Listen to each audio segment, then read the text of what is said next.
Узбекистан, ассаламу алейкум. Ваш гонщик слился. Санджик, я обращаюсь к тебе. Сен Куркасанами, мы с тобой договорились о гонке, ты получил огромный хайп. Я даже не хочу называть твое имя, но я вынужден.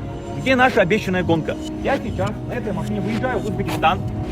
Я должен организовать гонку либо с тобой, либо же с другим гонщиком с Узбекистана. Я более чем уверен, что в Узбекистане очень много быстрых заряженных машин. Поэтому прямо сейчас дай мне обратную связь. Потому что надо сдерживать свое слово. А ты получил хайп и просто пропал. Я жду. Я нахожусь в Узбекистане, в городе Ташкент. Кое-что интересное будет. Что-то намечается. Жарко, честно сказать.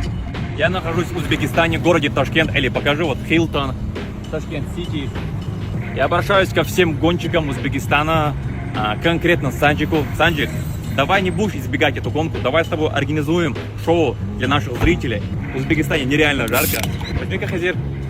В общем, Санджик, я в Узбекистане, жду тебя. М5 вот-вот скоро приедет, поэтому в любом месте, в любое время на кон, я не знаю, что поставим. Можем без ничего, можем, как мы с тобой договаривались, за 500 тысяч долларов, можем ключ на ключ, хотя мне твои старые машины с китайскими обвесами абсолютно не интересно. Я жду, я тут. Тут уже все понятно. Я жду.